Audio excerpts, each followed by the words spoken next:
Welcome back. This is about crowdfunding part 2. As you know, we already talked about the marketing aspects of crowdfunding a week or two ago, and now we're going to talk about the financial aspects of crowdfunding. Exactly, and like any good movie, it has a sequel. So this is crowdfunding part 2. This is son of crowdfunding. Exactly. Okay, as you recall from our discussion of marketing, crowdfunding is when candidates, entrepreneurs, are exposed via internet platforms to a wide variety of backers that may help them financially and otherwise in their campaigns. Exactly. So when you think about crowdfunding, you can think about that in a more systematic way in the following sense. You have, on the one hand, the entrepreneur, on the other hand, the crowd. And you can, you transmit project information, potential rewards towards the crowd. The crowd could provide you with seed funding and other non-financial resources like reputation, etc. We talked about that in the marketing part. But essentially, it's enabled by the web. And that's why we see it as a fairly new phenomenon, but a phenomenon that has taken off quite dramatically in the past few years. And therefore, it's very important to entrepreneurs in all kinds of regions on Earth. So it's no surprise that crowdfunding has raised a lot of money over the last 5 years or so. In 2012, it was 2.7 billion. In 2013, 5.1 billion. People projected, they haven't quite calculated for 2014 yet, but almost double that again. So it's really, really important phenomenon right now. Worldwide. Worldwide. Now, these players, of course, they have their roles, and as we discussed a little bit in the marketing segment, their different roles switch around. Sometimes an entrepreneur becomes a backer, but in general, there's the entrepreneurs, there are people who like to make things, there are artists, there are fans, and there are many other roles, and people can back one and receive money from another, and generally speaking, take part in this crowdfunding ecosystem. And some people even just want to spend time on a crowdfunding platform because it's also fun to watch. And then they become backers just because it's fun to back others with exciting plans. Yeah. So we think about the different ways that you can raise money through crowdfunding. And we've identified at least 5 or 6 here that use different mechanisms. And on the left side of these slides, what we've done is we have shown you examples of different crowdfunding sites that are actually out there right now that use these different methods. So the first one might be equity funding. And by equity funding, what that means is you're really giving up a piece of your company, just as we discussed already this past week. It's not quite set up in most countries in the world right now. I think the UK and Australia and Italy are examples of places where it's already legal. And the U.S. is moving down that road right now. So the issue being that when you have lots of equity backers, that you might be thought to have a publicly traded company. And so you have to have special rules in place to say, well, if it's a small amount of money, et cetera, then you may not be considered a public company. It's a complicated problem. It's a complicated problem. So equity funding is one way of doing it. Generally speaking, it's not the most common way. But it is something that you will see. It's up and coming. It's up and coming for sure, and more and more countries are doing it now. So another kind is for debt financing, and here your crowdfunding is going to be soliciting loans for you, and you're supposed to pay them back. So it's an interest payment, Yeah, which could be much higher than the current interest rates you get in bank accounts. Yeah, usually it's a lower interest or no interest loan, depending on the site, but each one is different, and it is one of the options. Again, it's not one of the most common types of crowdfunding schemes, but it is something to be aware of in case you are able to get that kind of financing. So the third type is called reward-based crowdfunding, and that's where you make a donation and you get some kind of reward back for having made the donation. And we brought some examples with us. Yeah, this is actually something that our assistant Netra did. She actually went onto this crowdfunding site, as you can see on the slide, and in recognition of having donated some money, what she was able to do is she got a photo of the artist and she got a sample of the textile that would be used. And then eventually she made a donation and she received this little one. handsome mini purse, as the reward for having made that donation. The next kind of schema is the pre-sales. And we talked a little bit about this in marketing. So this is where you have a prototype, or you are not quite ready for production, but you are actually selling your inventory in advance.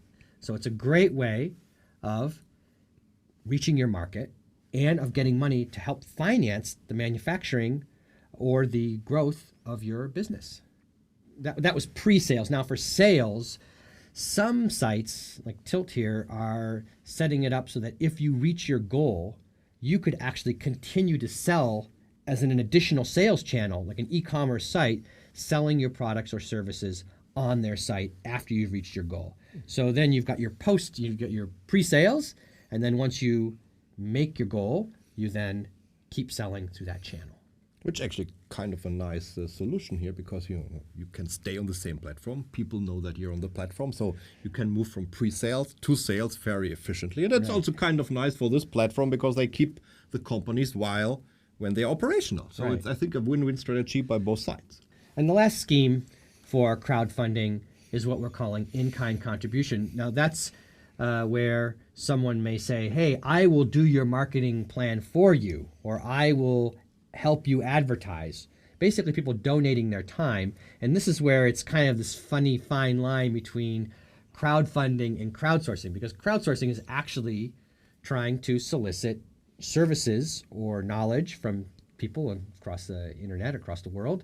And what this is also saving you money, because now you don't have to pay someone to develop a marketing plan for you. Exactly, and it can help you to figure out also for what other things you might have to raise money, because there's no one out there who can help and support you with your activities or with the type of resources you're looking for. Right.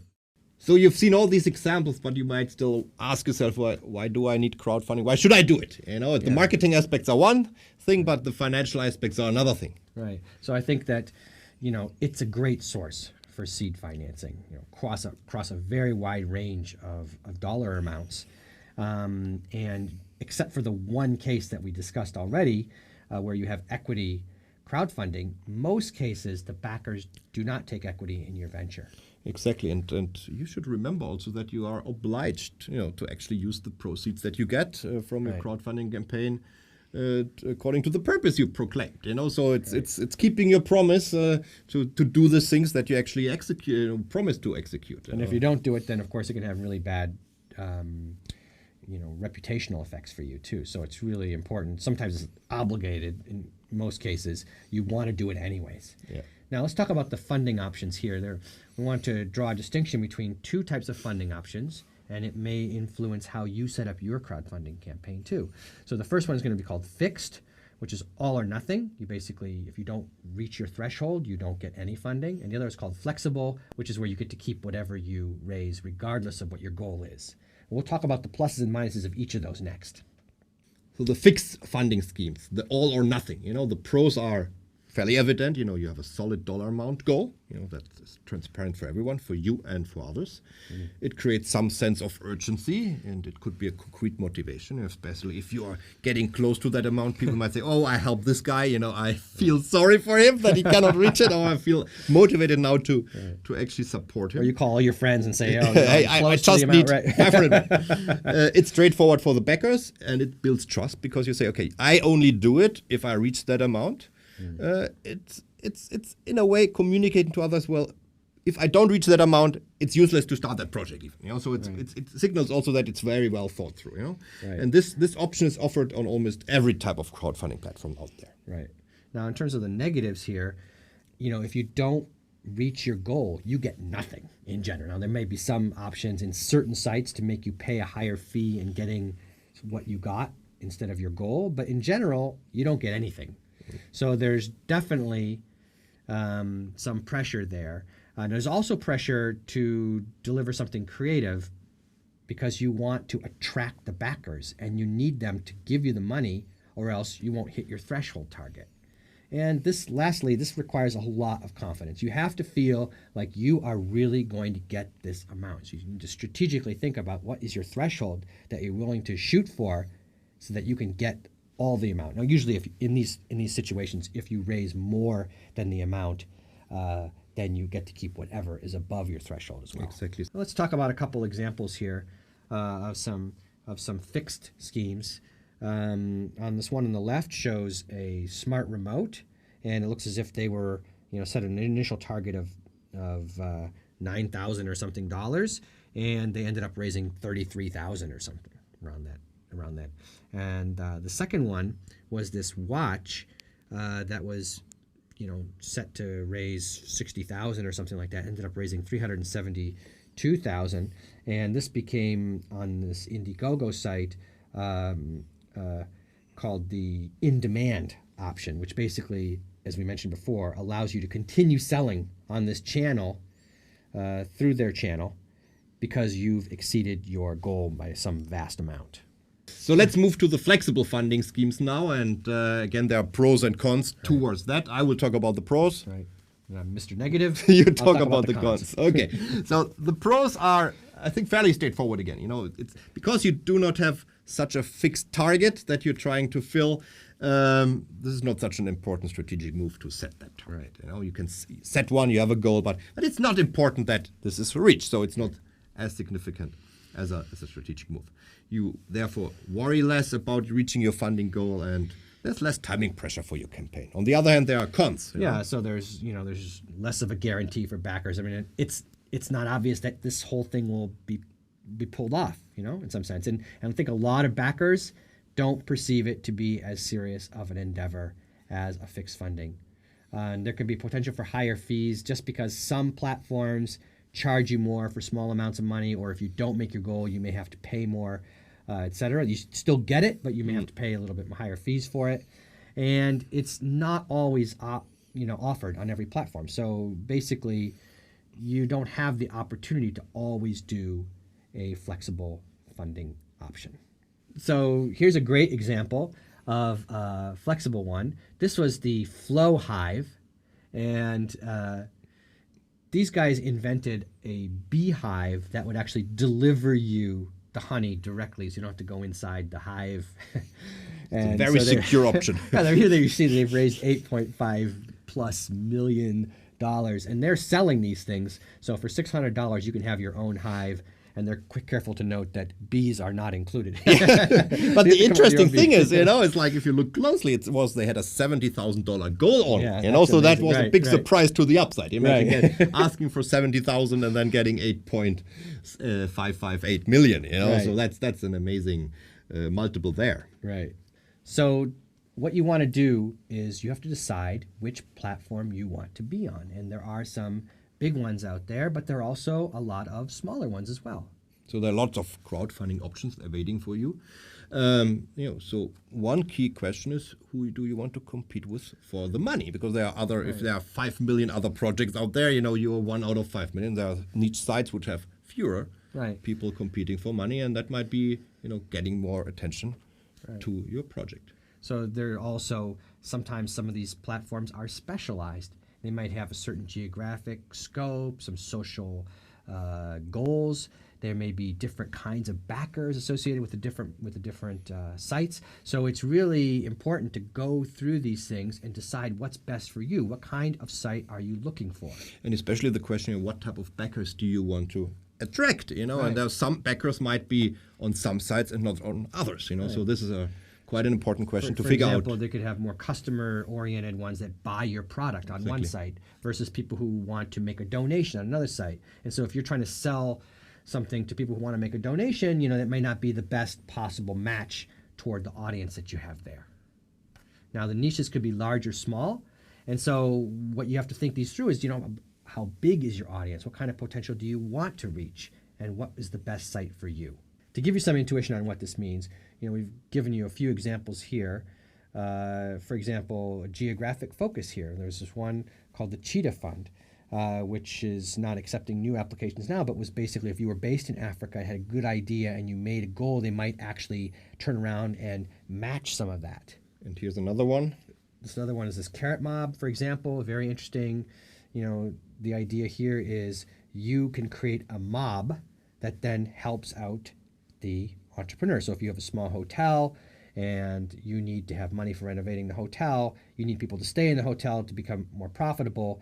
Someone, a backer, might organize all their friends to stay in your hotel, and then that would give you the money that you need to make your renovation. So you just have to make sure that they have a pleasant time. That's for sure. And then to think about your backer profile, basically, this is just advice to think this thing through. What kinds of person would you like to attract to be your backer? And then try and match that with the backers that are associated with the various sites. So, here, age, gender, interests. We already mentioned geographical location, what websites do they frequent, and some of their motivations. What do they want to do with this site? The backers, do they want equity in your company? Do they want early access? They want to really, really test out a cool prototype. They Or want feel good about themselves. Feel good about themselves. Yeah, that's some people just like to help, which is a Right. great character trait. Right. Like Chris is always trying to help people. No? Yeah, that's right. That's right. I'm always helping. Exactly. So the backers are one part of the equation, but the other part of the equation is really the factors that attract backers to your site and gain the backers. It's one thing to get people interested, but another thing to get people committed. And there's actually research that shows the factors that are driving this process of gaining backers, and there are two major elements in particular. One is credibility, and the other one is appeal. So in terms of credibility, it's about your professionalism, and the feasibility of your project. That matters a lot. And the appeal means, well, is this a relevant issue, a relevant product, a relevant social cause that you're trying to address, and your understanding of the customer need and the desire. How compelling it is. How Exactly. compelling your story is. Exactly. So you have to tell a nice and compelling story on the website, because people will judge you based on how well that is communicated. So credibility and appeal are two extremely important factors. And what is underlying all of this, what I'm talking about here, is the notion that you have to prepare very well. You need to understand what is appealing to your audience and how can you come across as being a very credible entrepreneur. This is not only, of course, important on the crowdfunding platforms.